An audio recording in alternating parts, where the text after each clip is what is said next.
আসসালামু আলাইকুম। এখন শুনবেন সংবাদ শিরোনাম। ফেব্রুয়ারির প্রথমার্ধে জাতীয় নির্বাচন, একই দিন হবে গণভোট। জাতির উদ্দেশ্যে ভাষণে প্রধান উপদেষ্টা বললেন, সনদ বাস্তবায়নে দলগুলো। শেখ হাসিনার বিরুদ্ধে জুলাই গণহত্যার মামলার রায় আগামী সোমবার। সর্বোচ্চ সাজার আশা প্রসিকিউশনের, বিচারে প্রভাব ফেলবে না কোনো কর্মসূচি। রায়ের তারিখ ঘোষণাকে কেন্দ্র করে ফরিদপুর মাদারীপুরে কার্যক্রম নিষিদ্ধ আওয়ামী লীগ নেতাকর্মীদের অবরোধ। কয়েক জেলায় রাতভর নাশকতা। প্রার্থী ঘোষণার পর থেকে কুমিল্লা 10 আসনে বিএনপির তৃণমূল কর্মীদের মাঝে অসন্তোষ। বিতর্ক পাশ কাটিয়ে স্বচ্ছ ভাবমূর্তির কাণ্ডারের দাবি। এতক্ষণ দেখছিলেন সংবাদ শিরোনাম, এখন দেখবেন বিস্তারিত। ফেব্রুয়ারির প্রথমার্ধে অনুষ্ঠিত হবে জাতীয় সংসদ নির্বাচন এবং একই দিন গণভোট হবে বলে জানিয়েছেন প্রধান উপদেষ্টা ডক্টর মোহাম্মদ ইউনূস। দুপুরে জাতির উদ্দেশ্যে দেয়া ভাষণে তিনি জানান, এতে সংস্কার বাধাগ্রস্ত হবে না, দলগুলোর ভোটের অনুপাতে উচ্চকক্ষ হবে বলেও জানান প্রধান উপদেষ্টা। এর মধ্যে গেজেট আকারে প্রকাশ পেয়েছে জুলাই সনদ। জুলাই সনদে রাজনৈতিক দলগুলোর স্বাক্ষরের পর আলোচনায় আসে এর বাস্তবায়ন প্রক্রিয়া নিয়ে। সংসদ নির্বাচনের দিন নাকি নির্বাচনের আগেই গণভোট, এ নিয়ে মতানৈক্য তৈরি হয় প্রধান রাজনৈতিক দলগুলোর মধ্যে। এমন পরিস্থিতিতে এ বিষয়ে সিদ্ধান্ত নেবেন প্রধান উপদেষ্টা নিজেই। বৃহস্পতিবার উপদেষ্টা পরিষদের বৈঠক শেষে জাতির উদ্দেশ্যে ভাষণ দেন প্রধান উপদেষ্টা ডক্টর মোহাম্মদ ইউনূস।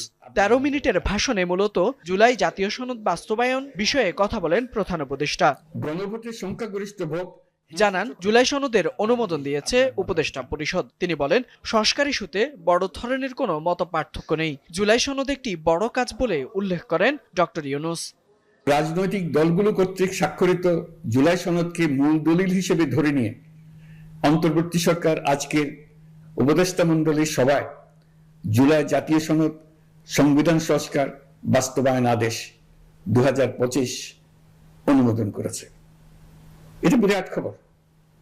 প্রয়োজনীয় স্বাক্ষর শেষে এটি ইতিমধ্যে গেজেট নোটিফিকেশন করার পর্যায়ে পৌঁছে গেছে।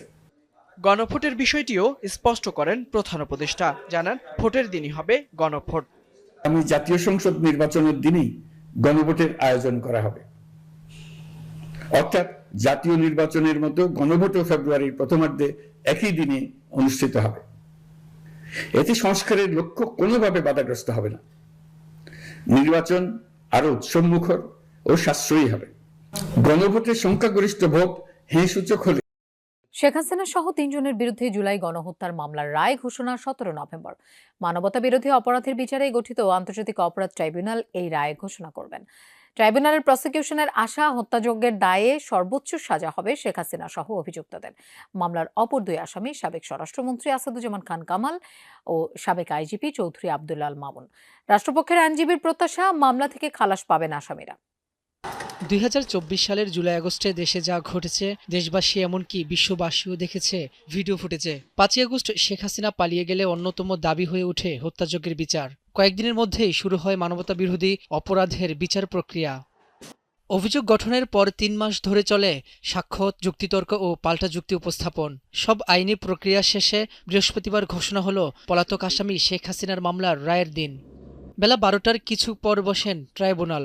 এজলাসে হাজির করা হয় মামলার একমাত্র গ্রেপ্তার আসামি ও রাজসাক্ষী চৌধুরী আব্দুল আল মামুনকে।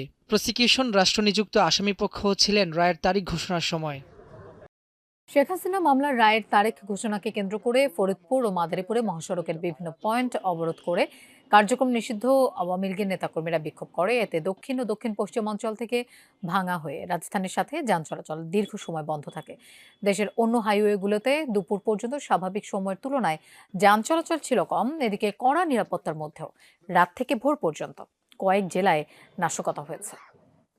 ফরিদপুরের ভাঙ্গায় সুয়াদি এলাকায় ভোরে ঢাকা খুলনা মহাসড়কে অবস্থান নেয় কার্যক্রম নিষিদ্ধ আওয়ামী লীগের নেতাকর্মীরা। টায়ার জ্বালিয়েও গাছের গুঁড়ি ফেলে বন্ধ করে দেয় যান চলাচল। একই মহাসড়কের মনসুরাবাদ এলাকাতেও অবস্থান নেয় দলটির নেতাকর্মীরা। পরে পুলিশ ও সেনাবাহিনী উপস্থিত হলে সরে যায় তারা। স্বাভাবিক হয় যান চলাচল। এছাড়া উপজেলার মাধবপুর এলাকায় ফরিদপুর বরিশাল মহাসড়কও অবরোধ করা হয়। ঢাকা-ভাঙ্গা এক্সপ্রেসওয়ের মাদারীপুর অংশের কুতুবপুর, দত্তপাড়া, ভাঙ্গার পুলিয়া ও শরীয়তপুরের নাওডোবা অংশে গাছ ফেলে ও টায়ার জ্বালিয়ে অবরোধ করে কার্যক্রম নিষিদ্ধ দলটির নেতাকর্মীরা।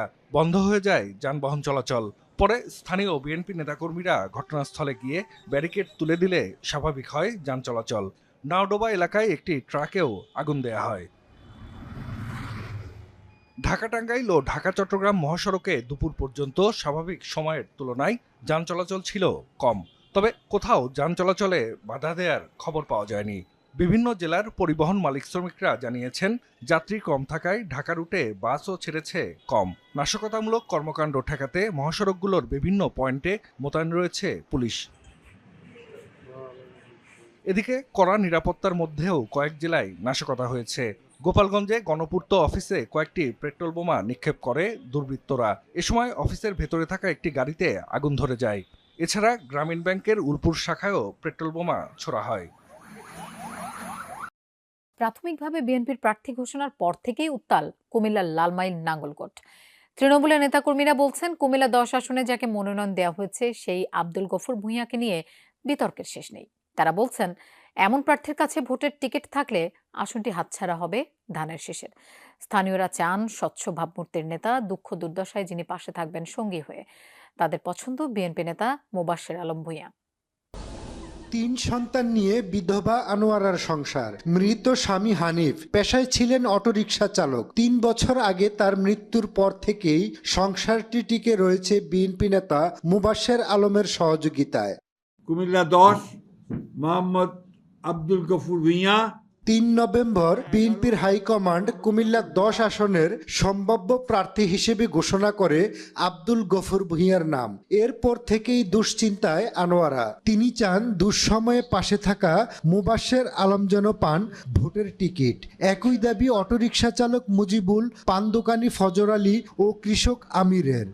ফোন দিয়ে যোগাযোগ নিয়ে আসে বা কোনো খবর লই যে নতুন একজন এলাকার এরকম খবর নেবনি আমরা। মোবাশ্বের আলম আসলে উনাকে প্রয়োজন। উনি গরিব দুঃখীর বন্ধু, শ্রমিকের বন্ধু, আমাদের মতো অটো ড্রাইভারের বন্ধু। যে পরিশ্রম দিয়ে দলকে এবং দলের নেতাকর্মীদেরকে নিয়ে যে আন্দোলন সংগ্রাম করেছে, উনি শুধু একমাত্র দাবিদার আমরা মনে করি। নতুন গফুর মিয়ার নাম শুনি না, আমাদের আগে সর্বপ্রথম মোবাশ্বের আলম ভূঁইয়া আছিল, এরপর মৌলুসুদ্দিন আছে। এখন ওনার নাম তো কোনোদিন শুনি নাই।